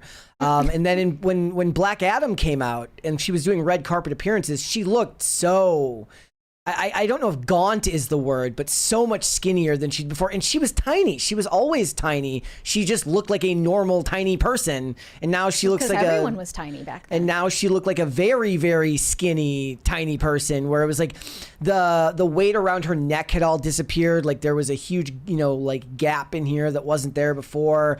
Like it was in the arms mostly, where it seemed like all the weight had gone. It's like, is that what you were looking to lose? Arm weight? Like that's crazy work. I don't know. I don't envy working in that industry, given that you are front facing and it's a visual industry. I posted a tweet earlier this week about Kelly Clarkson pretending to be mortified because some manager told her to get a breast augmentation when she started. I'm like, you're in an extremely visual industry. It would be funny. It would be weirder to me to not have some self-interested manager who wants to make as much money off you as possible tell you that. Like, I refuse to believe that there's anybody that doesn't get told to fix aspects of what they look like in an industry that puts you on camera, all the time. I guess she was just naively hoping that eventually the music industry could just be about music and not about looks. She's like, he told me to get a boob job. I was like, why don't you get a dick job? I'm like, is he on camera? Everything is about charisma. Is his dick on camera? Otherwise, it's a non-starter. Doesn't stop him from signing contracts for you. Mm-hmm. All right, let's go to some super chats. Corey Anderson said, "Black is the absence of color. Congratulations, Dad." I don't think that's true. Black is all of the colors combined. That's white is the absence of color. White okay. Is all the colors. Okay, White? Somebody is right. Somebody is really. Yes. In the chat, thank you, Robert. Is that Delera? John Goodman and Drew Carey look better heavy. Yes, John Goodman looks weird skinny. He does. John Goodman. I haven't seen the look at before and there's afters. probably before and afters of John Goodman, and he looks way worse skinnier. Oh, it's true. White is the presence of all the colors of light combined. Well, that makes me feel like a POC. Shane H. Wilder said, "Everyone is wrong. Mary is wearing black. It's just red with the blood of her enemies." Very true. I don't know if I should read that username, but I'll read the super chat. Brett, I just changed to normal show instead of anime. I love Gotham. Recommend me a peak show. You know what? I was looking for I was like, what username are you talking about? I'm not going to say that one. Assuming, my friend, that you are still in the chat, I'm not going to recommend you one show. What I'm going to do, I'm like a doctor right now writing on a prescription pad. I'm going to link the chat to this tweet I have of 125 television recommendations. You can check that out. There are many good shows on there. Okay, nice. I would have to find something in the... You should have a Substack, Brett. A Substack? Yeah. I would have to find something in the vein of Gotham, which is not necessarily like something that I would watch a ton of, but maybe check out Into the Badlands if you can find it. When you say that you write essays on X, I think those essays should go on Substack. Charge them for it. It could just be free. I know. It would be a good place to go with that. Corey Anderson said, "Papa Phil, when on tour, do you have to schedule in time to stop and do laundry?" Yes. So, well, it depends on the tour. Oftentimes I'll just hand it to I'll have a laundry bag and I'll give it to our tour manager and be like, "Hey, can you have the venue send this out?" The venue will usually send it out somewhere, have it done. There's a lot of places that'll do, your laundry in one day. So if you show up early, send it to them, and usually it's back by the end of the day. Do you have specific instructions on how it's washed? No, just I would wash get it. so paranoid about giving my clothes to strangers, though. You don't bring anything on tour that you are uncomfortable with losing. Yeah. That's the ground rule. If you bring something on tour, it needs to be things that you are comfortable with it getting destroyed, losing, someone basically dumping food on it, whatever. You don't bring anything anything of significant value, you don't bring on tour with you. Yeah, like, shirts have to be air dried. They cannot be put in the dryer for me. Pants, specific ones can be dried, specific ones cannot. I would be that nightmare person who's like, here's a list, and if it gets wrong, hell hath no fury. You would be a diva. Like I said, it's perfectly fine to have things like that, own that kind of property, but that stuff needs to stay at home. You don't bring that on tour. Morgan Xavier said, new Frankenstein, awesome. New Predator, awesome. Finally saw new Fantastic Four. The baby crawling on Galactus had us crying with laughter. Terrible. Still terrible? Okay. I appreciate that you've liked some other stuff recently. I like it when everybody's like not out to just, hate all Sarah the time. And I just watched the new Frankenstein, and I thought it was great, and I learned something. I didn't know that the original Frankenstein, or maybe possibly this one too, was subtitled "The Modern Prometheus." Oh, I didn't know that. Maybe that's why. Oh yeah, because that's probably where the X-Files got the name for the famous episode, the postmodern Prometheus. Yeah. Oh. Yeah. You guys are full of knowledge today. Let's hold off on the rest and let's come back. So I wonder if it's possible in 2025 for a MAGA Republican and a libtard Democrat to fall in love and stay in love. Can their relationship survive in this current social and political climate? Because honestly, I don't think that it can, and I don't think that it should. I genuinely don't think you should date or marry someone who is diametrically opposed to you on that level. And, it used to be the case that someone's party affiliation in this country didn't necessarily reflect a whole lot about their worldview, their moral foundation. But I think these days it does say more about someone's core values than it used to, because there used to be more common ground between people of opposing political affiliations. That's why I find it quite telling that one of the couples featured in this piece in the New York Times met back in 2009. And you might think that feels like yesterday, depending on your generation, but a lot has changed since a time like that, since the Obama administration. And a lot has changed as well since the 90s when, famously, James Carville, an aide for the Clinton campaign and administration, and Mary Madeline, a top aide for the Bush administration, fell in love during the 1992 campaign and got married in 1993. And they have been this shining example for many years of a couple that are in a mixed political relationship. I actually don't think that translates. I think that politicians are locusts and people who work in politics are generally locusts and kind of evil, and I don't think that they really care. So I can 110% see a political operative on the left and the right getting along well enough to be married. Now that's very different than people who fall as members of those parties or have specific political beliefs. It's like when people talk about lawyers marrying each other, like a prosecutor marrying a defense attorney. They're just, at the end of the day, they're still lawyers. I might be biased because James Carville and Mary Madeline are both Catholics. They don't seem like terrible people on paper, from what I've learned about them today. They famously fell in love while both working as political strategists for the opposite parties. And while some skeptics have questioned whether they're as politically opposite as they seem, there is a documentary that makes it clear there was a real tension in the relationship, and that caused them both significant pain. One of them, I think this was a quote from Mary Madeline. "It never occurred to me that your love interest and politics could be a determinant in a relationship, but a majority of people don't want to date somebody from the other party. So a majority of people don't want to think like they, or don't just want to think like they think and be validated 24/7. I think that's sorrowful. I don't have to agree with him, but he makes me think." And James Carville says there are tens of millions of people in the US who don't even know anybody from the other party. And that's largely people on the left who intentionally isolate themselves from people with opposing views. He said, "I never thought about ending my marriage. It never crossed my mind." And Mary seconded that, saying, "We were not going to divorce each other. We could torture each other in perpetuity, and we came perilously close, but we were not going to get divorced. We have vigorous and active lives. We like to fish. We like to cook. We like history. We go to church. Talking about the impact of minimum wage is just not something that is high on our list of fun things to do." And they said it's possible that going to church has something to do with the strength of their commitment to their marriage.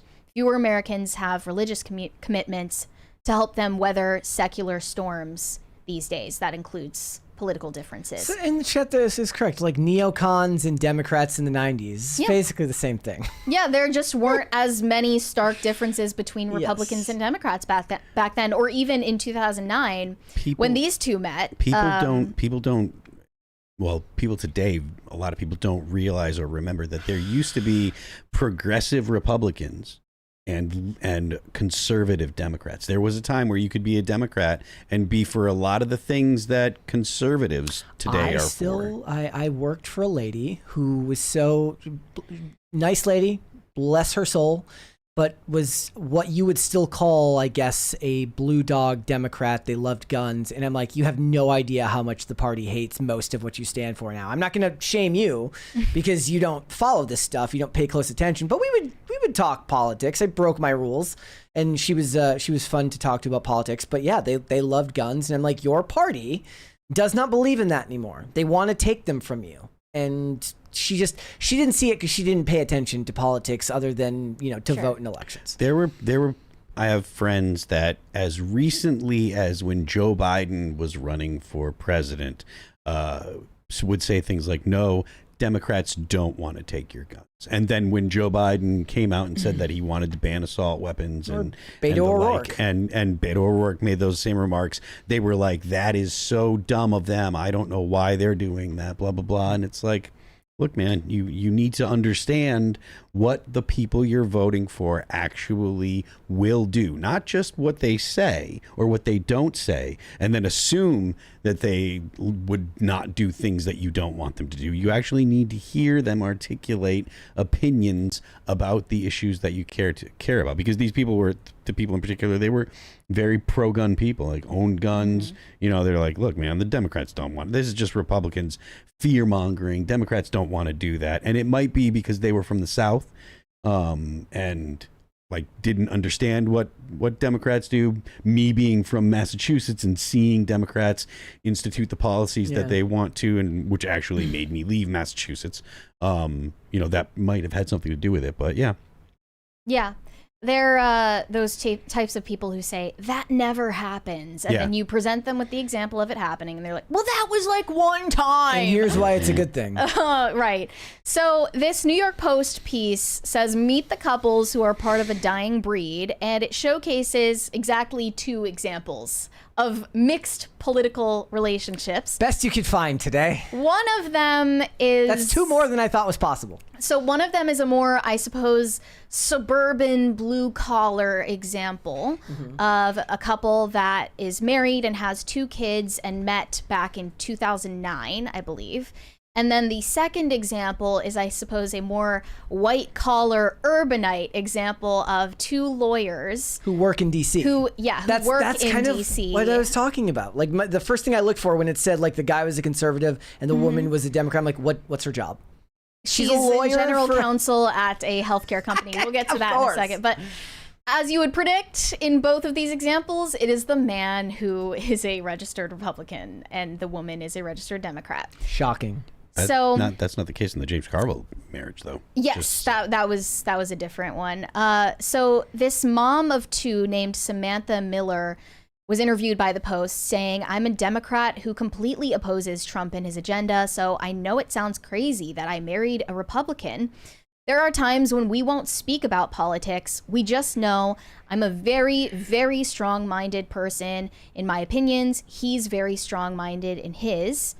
And she says that she has polar opposite views to her husband, who supports the Trump administration's agenda on economics and their crackdown on illegal immigration. She said they have a beautiful family and a strong marriage built on love, not politics. Well, if they've got kids and they had the kids and they built this family before this stuff became so polarizing, there's a stronger foundation there than somebody who like tomorrow they meet on Hinge and the guy's like, yeah, I'm a Trump voter. And she's like, yeah, I think would hope. But I did see last year around the election in 2024, lots of, influencers saying, if you're if you're a closeted liberal woman who's married to a Trump supporter, you have a moral obligation to divorce him. So, it really depends on the strength of character of the person that you married, whether they're susceptible to propaganda like that. But it is true that inter-party relationships are not only rare, but becoming rarer quickly. In 2017, 4.5% of American marriages were comprised of couples from opposing political parties. And then by 2020, that number had dropped down to 3.6%. And we don't have data from current year, but if the trend continued, that would mean fewer than 2% of marriages in the US would be inter-party. I wonder if they asked this gentleman to wear the red hat for this photo, specifically to evoke images of being a Republican. And this other couple that lives in DC actually met 20 years ago when they were both college students and then reconnected recently. And they realized as the conversation went on that since they had last spoken, the man had come to more conservative political views and is a registered Republican. And the woman in the relationship said by that time it was very clear that he was a Republican. We had already connected on a deeper level. The fiber of who he was hadn't changed, and he has not changed since. The man, the male attorney in the relationship, said, "I allowed my environment to influence my politics. I grew up in DC, which is very liberal. But when I really started to think about my personal views, I realized they're more conservative and more aligned with the Republican Party. They're both relentlessly curious and enjoy engaging in debate together. On the surface, the pair disagrees on issues, but finds some surprising common ground once they discuss topics in detail." He said, "You can't take a hatchet, you have to use a scalpel." He says he believes most Americans have nuanced political beliefs. People have views that might be slightly conservative, a little more liberal, and it's how those ideas come together that form your political ideology. And essentially they said that it helps them grow even closer when they have these debates together. I think that speaks to both of their personality types, because the suburban married couple, on the other hand, absolutely refuses to talk about politics in their family. The other one are and lawyers. Whenever it comes up, they... specifically the wife, who is a Democrat, crashes out, has a super emotional overreaction to it, and can't continue the discussion. They said the Missouri couple, Samantha and Andy, often decide not to broach hot button issues if it will end in an argument. Knowing when or how to approach each other is essential, and it helps that they have been inseparable since 2009, so they're intimately familiar with each other's moods. Andy told the Post that he votes with, actually the most outrageous part of this whole piece. So the husband in this relationship says, "I vote based on what's good for me and my family." Conversely, his wife says she is an empath who wants to do what's best for everyone.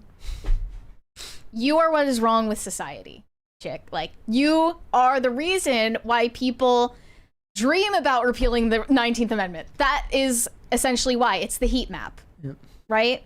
It's the heat map of empathy on the opposing political sides, where largely liberal females have more empathy directed towards people on the other side of the globe compared to their own families. She doesn't seem to have any interests in protecting the rights and freedoms of her children, which have to grow up in this country.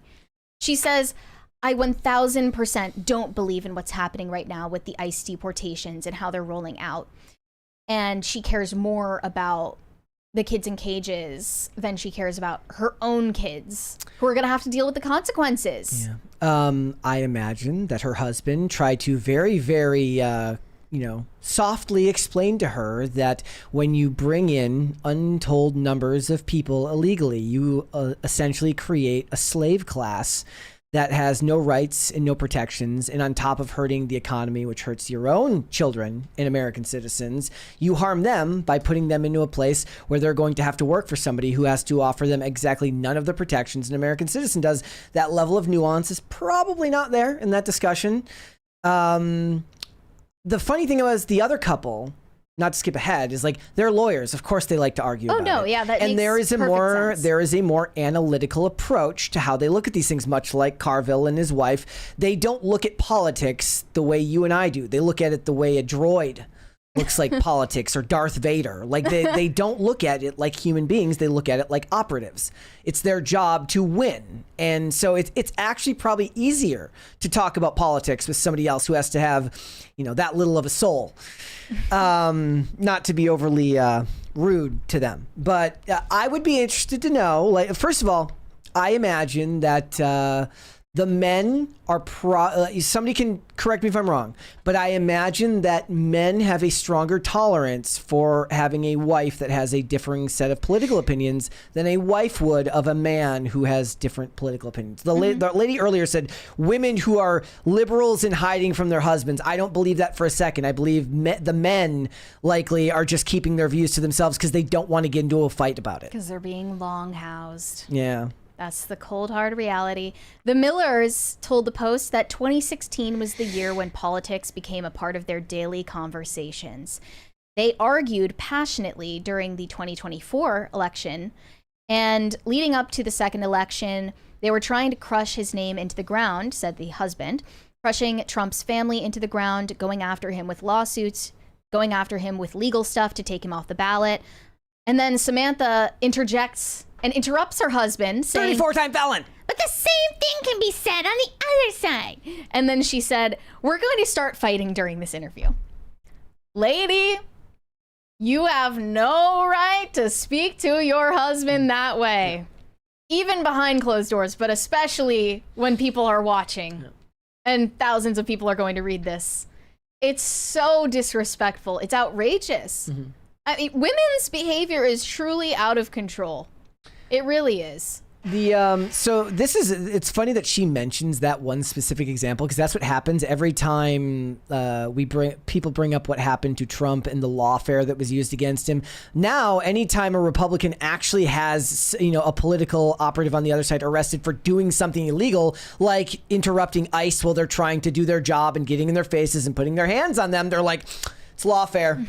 Like, that's the problem. Like, if you're talking to dense, unintelligent people that don't know how to actually watch the whole video, you're not going to be able to discern where the nuance is in these things. And what they've done is essentially create a class where if Republicans acted like the Republicans of old, they would just let stuff happen to them and then be afraid to do anything to the other party because, they're going to be called names and the media is going to back them up. Well, that's not the way things are working anymore, though I do think Trump could be, more gung-ho about that stuff. But these families arguing about it. I imagine that the lawyers have a better chance of this stuff working out for them than the other couple. All it takes is the wrong argument on the wrong day of her period, and they're done. I will call this an elder millennial or Gen X privilege. Gen X more even than millennial, I think. That maybe in past... My wife is in the chat right now. She probably wants to argue about politics. In past administrations, everyone was pretty much a default lib and on the same page about most issues. You probably would be ill-advised at the very least, that's an understatement, to date and then marry and have children with someone who isn't on the same page with you on politics these days. Because I would advise against it. Because it's so closely tied to morality in your view of the world now. Yeah. Yeah. We don't live in the world that once existed. I would push back on that characterization. It's not that now it's so closely tied to morality in your view of the world. It's because now people in the United States have very different views about morality and have a very different view of the world.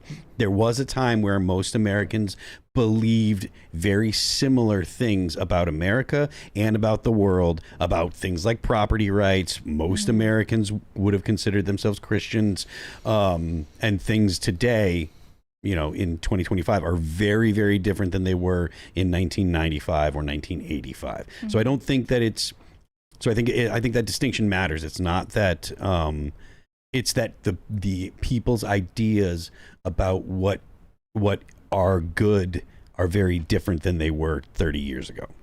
I truly wish the best for these people.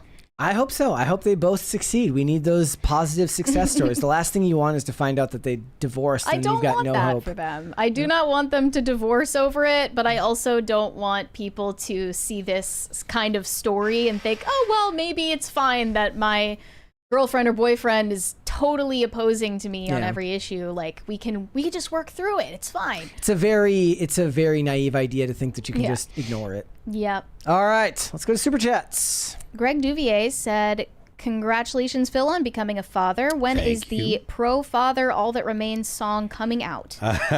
Is well, that there something you're working on? There is new All That Remains music in the works. And as for Pro Father All That Remains songs, there's actually stuff that alludes to that in our in our past. There's a song called The Greatest Generation that kind of references my dad and my grandfather. So that kind of stuff is something that that's been a theme in All That Remains music for basically as long as there's been All That Remains. So. Just up to you to figure out which songs those are. That's right. Mana said, download Phil's music just for fun. Yes, please. Thank you. Pat the Plumber said, only celebrity I was told I looked like when I was younger was Pacey? And no, I didn't get with any teachers. Pacey was Joshua Jackson's character on Dawson's Creek. Do you think I would like that was Dawson's Creek? Or? That was in like episode 3. I'm like, oh, we're going there. Like we're through. You said earlier that Dawson's Creek is like really over the top with discussions about sex. It's like endless. It's all they talk about in the show. At least that's what it felt like. I never saw the show growing up, but I tried to watch it this year because who doesn't love the song "I Don't Want to Wait" by Paula Cole? It's the theme song for the show. Anyways, it hits you hard with the nostalgia. All the guys are in flannels and in khaki pants. It's the most 90s thing you've ever seen. And it's the most, now maybe I wouldn't have noticed it 10 years ago, but now I'm like, why is this whole thing about sex? And yeah, like within like 3 episodes, Pacey gets with one of his teachers and it becomes a whole thing. He's like into it too. He's like, I want to be with her. Like, it's like, she's got to stop treating me like a kid. We can make this work. Gossip Girl is my teen drama comfort show, but when I gave it some thought, I realized the elder Zoomers' teen drama of a generation was actually Stranger Things. That's sad. And that filled me with a sense of dread.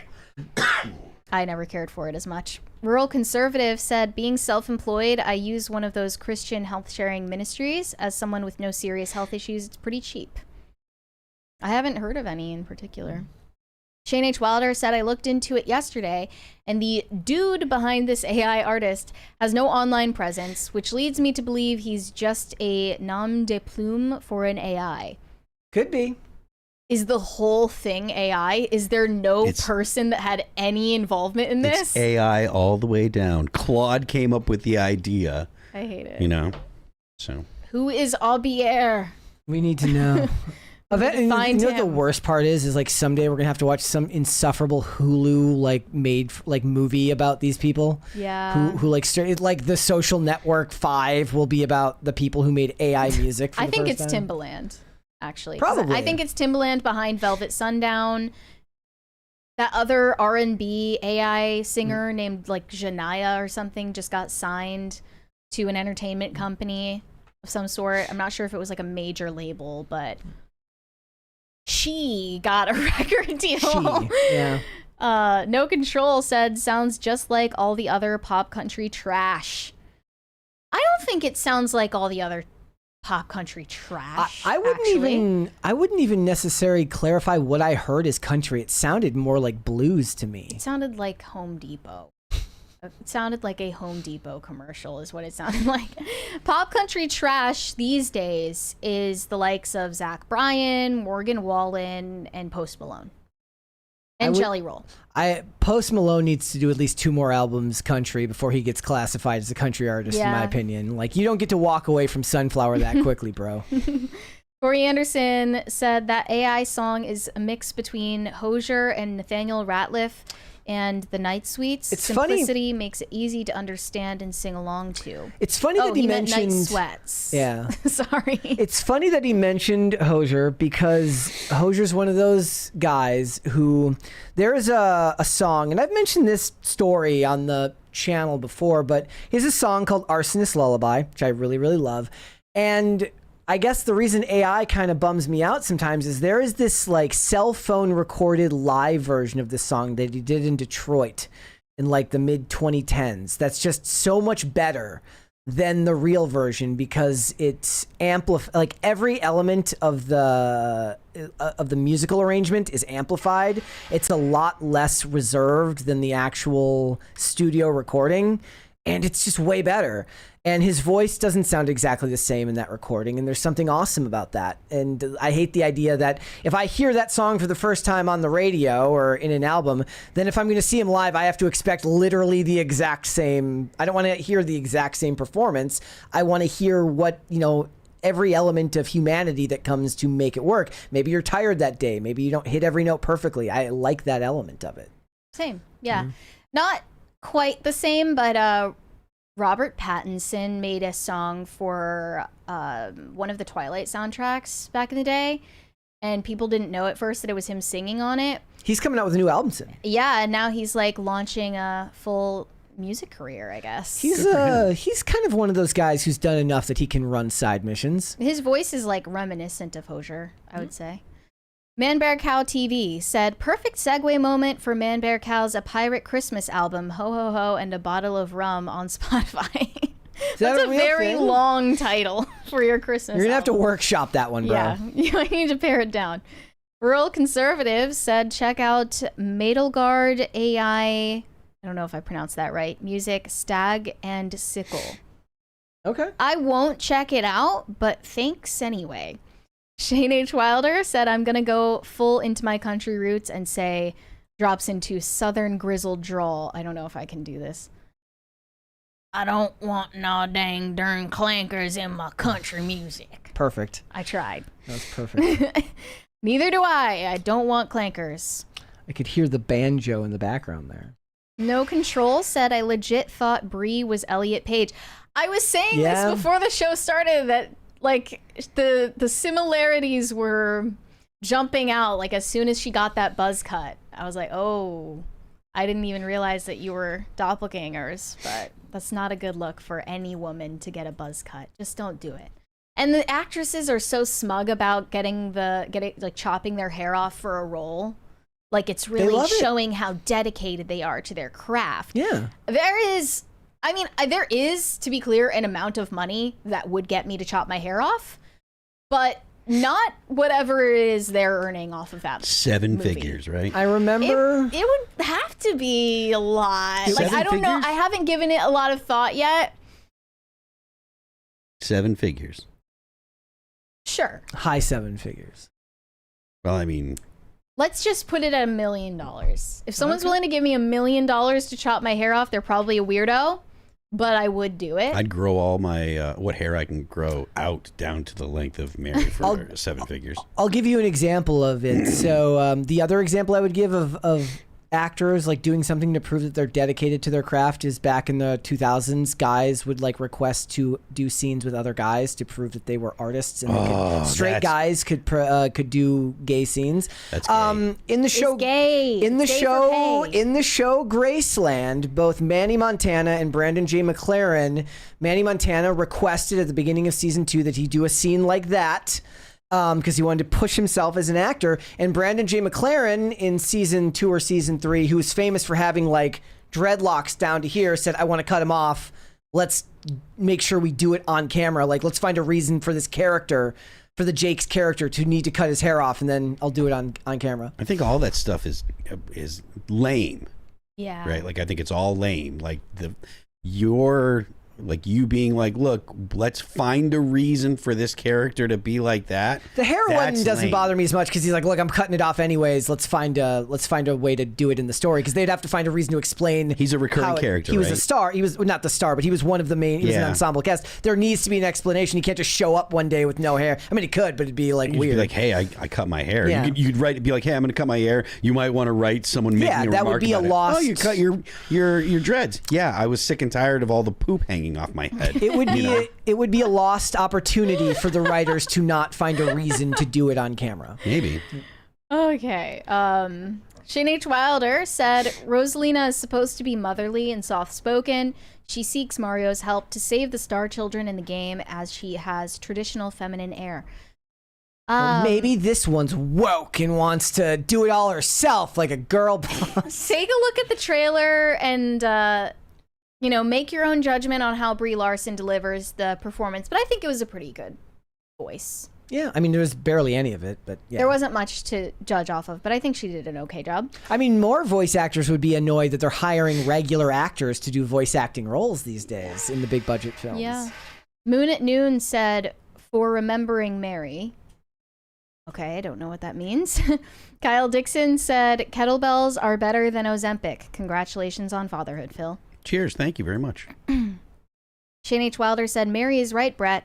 All of my Sunday posts are also posted on Substack. It only costs you the time it takes to copy and paste and format. You can do both. Maybe you should. Get a side hustle. I can write It's about free. the green M&M. Yeah. Shane H. Wilder said Mary Shelley's novel was called Frankenstein or the Modern Prometheus, so that makes sense for the movies. Not sure when that was sent in, but yes. James Coteridis said, Phil, what do you think of the Kingdom Core bands like War of Ages, August Burns Red, Phineas, etc.? Cheers, man. Looking forward to the next tour. Cheers. Thank you. First, can you tell me what Kingdom Core is? I cannot. Okay. It might be religious, but I don't know for sure. August Burns Red is a Christian band, so maybe that's... Yeah, it's a ministry... Or... No, sorry. It's like... I went and searched up Kingdom Core. Yeah, I see it. And it said it's a ministry offering encouragement to the Christian metal scene. Yeah, I mean, look, I don't have any problem with them. I don't really listen to a lot of modern bands, so. Except for Sleep Token. Phil just loves Sleep Token. I like them, but I don't even listen. Like when I get in the car, I don't listen to music very frequently.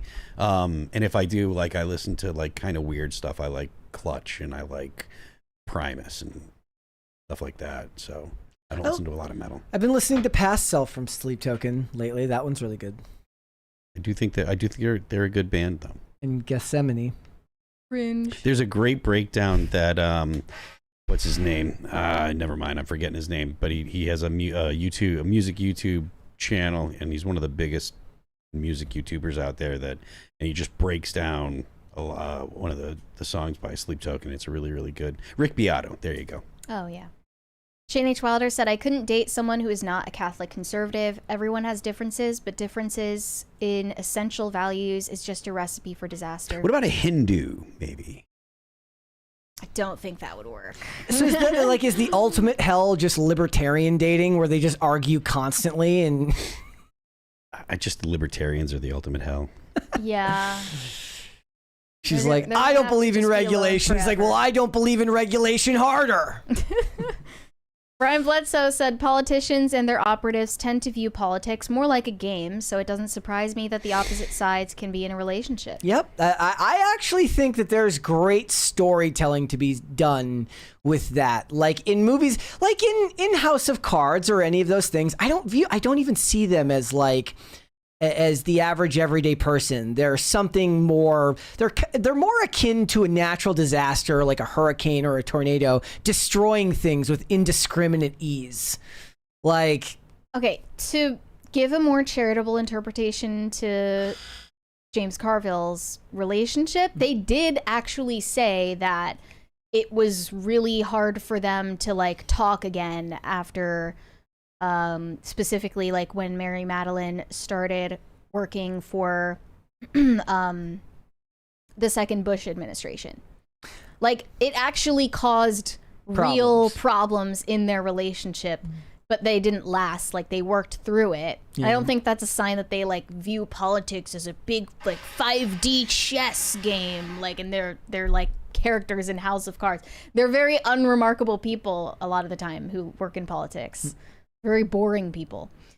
Morgan Xavier said Tom Bilyeu had Rudyard Lynch on his podcast November 4th, and I learned a lot about male-female differences in politics. It was very informative. I recommend it. Okay. Interesting. James Codoridis said Greatest Gen is a sick song on an underrated album. Thank you very much. I appreciate that. No Control said less AI slop, more All That Remains, The Thunder Rolls. Hey, well, there's already All That Remains, The Thunder Rolls. We do have, like I said, we have new music in the works, and there is another cover that we're discussing and stuff. So I think it'll be cool when it comes out. So. Corey Anderson said Let Me Sign is a good song. I still listen to it. That was a Robert Pattinson song. Yeah. Shane H. Wilder said, you did great with the Southern drawl. I could literally hear the theme from Deliverance when you read it. Thank you so much. I have a future in voice acting, clearly. Yes, you do. Potatoes for Seamus said, is this still America? Phil, where's the off-ramp? And then he just added an avocado emoji. Don't know that there is an avocado. Or, an avocado. An off-ramp. Sorry. Do we have an avocado? Do we have the technology? Brian Bledsoe said the more government is entrenched in everyone's lives, the more political everything becomes. A number of issues that affect a relationship and or marriage and family tend to fall on party lines. Is the government more involved in your life, or are you just watching more content talking about the government being more involved in your life? Everyone that talks about government healthcare, you don't get more involved in your life than the government being in your healthcare. I would say the government is objectively more involved in our lives than it was in the 90s and 2000s. Brian Bledsoe said, in being together with someone with opposing views, it depends on how much one believes in their principles and how much one is willing to compromise. What if one of your principles is being accepting of people with different views than you? Boom! Loophole!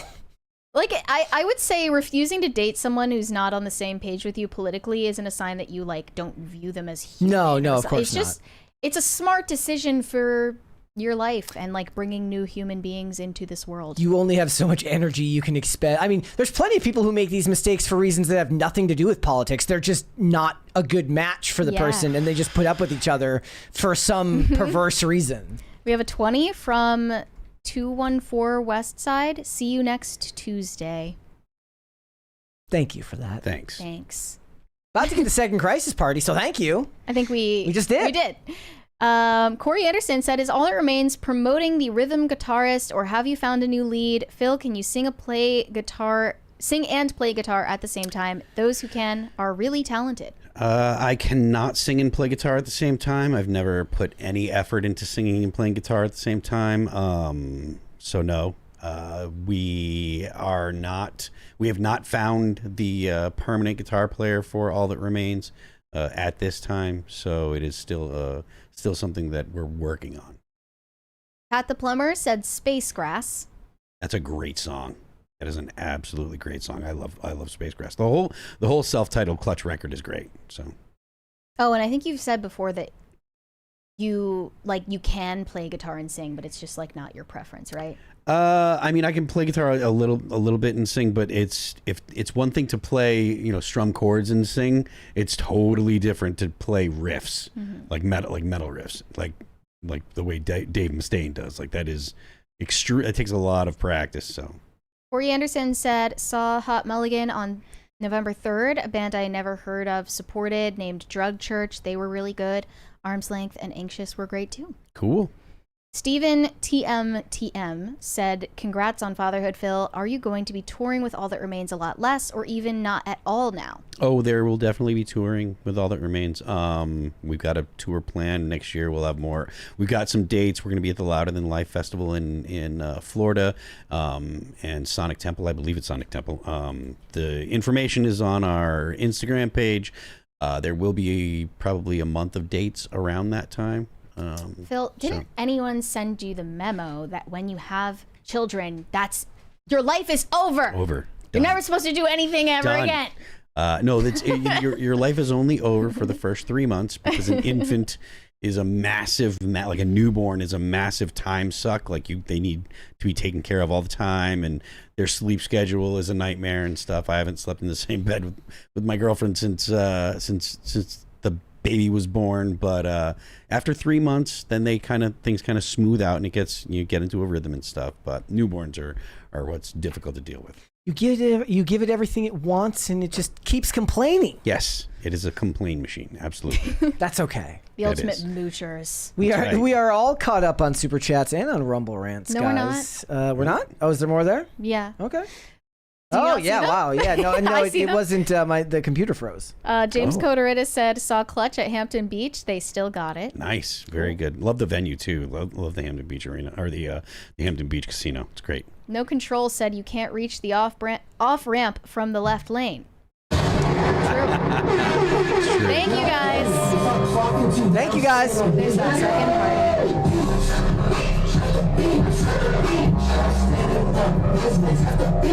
We're about to possibly start a fight now. High Voltage 75 has a question for you, Phil. Is competitive video gaming a sport?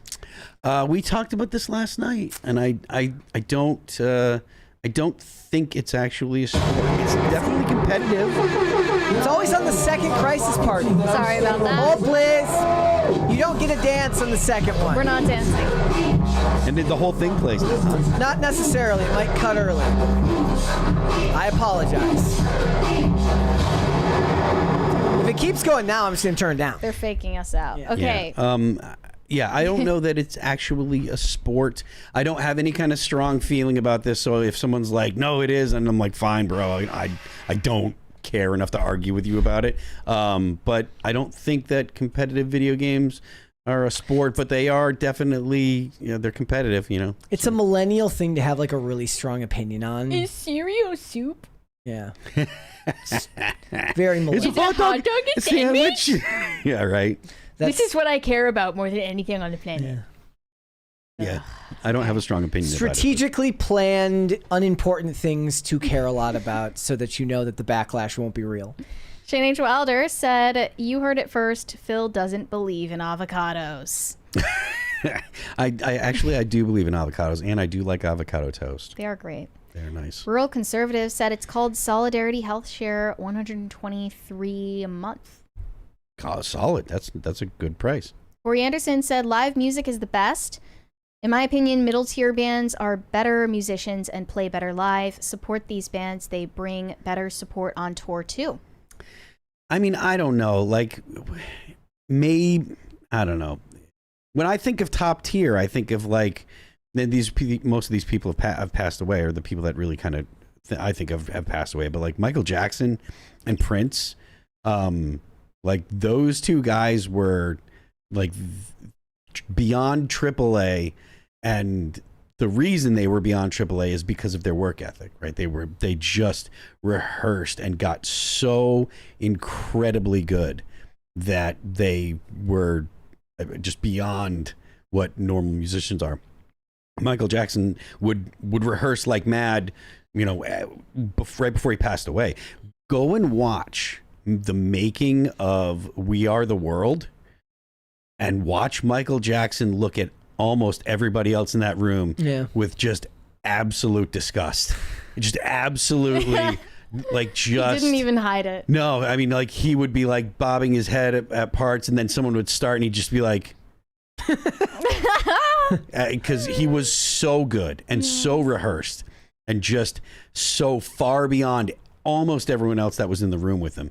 You like had, and I mean, you can like Huey Lewis, you can like Cyndi Lauper, but there's this one part where Michael Jackson sings, and the next up is Huey Lewis and Cyndi Lauper, and Michael Jackson's just going and bobbing, and he just like you could see just the disgust on his face because they're missing notes, they're sharp and they're flat or what have you, and he's just not having it at all. and those guys are top tier, amazing musicians, and they're rehearsed, and I don't know that I could say that someone that's not as that's a B level or whatever is better than the people that are at the actual top of the A list. Rural Conservative said the crisis meter is as broken as YouTube notifications. Yeah, I don't know if anybody even gets their YouTube notifications. I have all notifications turned off on my phone, so I don't get any notifications. I have to physically look at my phone to see any notifications. Still ring that bell for what it's worth. Yes, you should. Even if it doesn't always work. Brian Bledsoe said constant increase of taxes and regulations from federal to local over the decades have made government more and more involved in citizens' lives. Yeah, but that's not what when people are talking about arguing about politics with their husband and their wife, I don't think they're arguing about incremental tax rates. I don't arguing think about immigration or and an abortion social issues, yes, like abortion, gender, things ideology. where you end up arguing about a moral position. Things that are taught to their kids. Yeah. Stuff like that. Like, I just don't buy that lady is like, and I think the tax rate should be this. And the guy's like, well, honey, actually, like, can you believe they're banning porn in our kids' school? This is the end of society as we know it. Where has free speech gone? And he's like, sweetie, I think that it's actually bad to expose children to pornography. And she's like, shut up, I'm divorcing you. Well, you're a fascist. Well, no, you're a fascist. I knew it all along. She says they're not doing that. And then he says, well, actually, here's the book. And and she's like, okay, but this is why. That was like one time. It was one time. And here's why it's a good thing. Corey Anderson said, well, if you can get him, I hear this guy Steve Vai is a good guitarist, or maybe right. Marty Friedman. He's all right. Marty Friedman is not moving back from Japan. All right. He is not coming back to the United States. He is an absolute superstar over there, and I don't blame him for not wanting to come back to the United States. As for Steve Vai, he's a great guitar player, but I don't imagine that he's going to be looking to join All That Remains. Gordon Shumway said, my favorite part of We Are the World video is that at the end when Bob Dylan sang, everyone just looked at him in disgust. So bad. Was he in it? I don't even remember the end of We Are the World. So. I think so, if so, then every single reaction. Saved the best for last. Every single reaction that they gave to him was the exact correct reaction, and everybody should do that every time Bob Dylan does anything. Sounds like a dying chicken. I am so against listening to Here Bob I am Dylan talking. He's absolutely the worst. Just the worst. So awful. Evan King said the 1994 movie Speechless with Michael Keaton and Gina Davis was based on James Carville and Mary Madeline's relationship. Yeah. Hard to find, but great movie. Corey Anderson said, Phil cover When Doves Cry. That would be dope. That's an interesting idea. There's a really great cover of that song by someone named Quindon Tarver. That was that's a fantastic iteration of that song. I think we're all caught up now, unless we have Rumble rants. I think we are all caught up, guys. Right. Well, we got one more there from Corey Anderson. Prince and MJ Metallica would be considered God tier. What was that again? Prince, Michael Jackson, and Metallica, he says, would be considered God tier. Maybe if they had someone playing drums other than Lars Ulrich. All right, guys, before we go, would you hit the like button on this video, please, and subscribe to the channel if you are new here and you have not subscribed here yet already. Do turn the notification bell on so that you can be notified every time we go live or put up a new segment. I do want to remind you guys I will be gone again. I will be gone on Friday and on Monday. Alex will be sitting in on Friday for me, and I believe Tate will be sitting in on Monday for me. I think they're going to be having some great shows. Make sure to check out the audio podcast for this show, because I will be putting out the PCC weekend update on Saturday at 5 p.m. in addition to the other episodes, so I'd love if you guys went and checked that out. And Phil, where can they find you? I am Phil That Remains on Twix. You can check out the band All That Remains on Apple Music, Amazon Music, Pandora, Spotify, YouTube, and Deezer. Don't forget the left lane is for crime. Go to castbrew.com, get yourself Mary's Ghost Blend if you haven't already. And you guys can send me validation on Instagram at Mary Archived, or you can send me hate on X. That is also Mary Archived. And help me get TikTok famous. That is also Mary Archived. I think tomorrow is going to be a really fun episode. It's going to be like for the girlies, but I guess if you're a man, you're welcome to tune in as well. And I'm going to be on Timcast IRL this evening, so tune in there. We have a couple more super chats. Brian Bledsoe said social issues also become legislation included with those regulations. Shane H. Wilder said maybe Joe Satriani for All That Remains. I would say Jeff Beck, but he has passed on to that great rock show in the sky. Okay. Indeed. All right, if you guys want to follow me, I am on Instagram and X at Brett Dasovic on both of those platforms. We are here 5 days a week, guys, Monday through Friday, 3 p.m. Eastern Standard Time, noon Pacific. We are on Amazon Music, Apple Podcast, Pandora, and Spotify. If you'd like to listen rather than just watch this show, you can rate and review on Apple Podcast and on Spotify, which is another great way to help the channel out. If you want to follow us on social media, we are on Twix at popculture_show, Facebook at Pop Culture Crisis, Instagram at Pop Culture Crisis Pod. There's a couple more there. I think just one from Brian Bledsoe. We'll miss you, Brett. We'll hold it down. Oh, yeah, I'm sure you'll survive just a couple episodes without a man. Yeah, well, there you go, guys. Thank you so much, and we will be back with another episode tomorrow. We'll see you then. Bye. Bye, guys.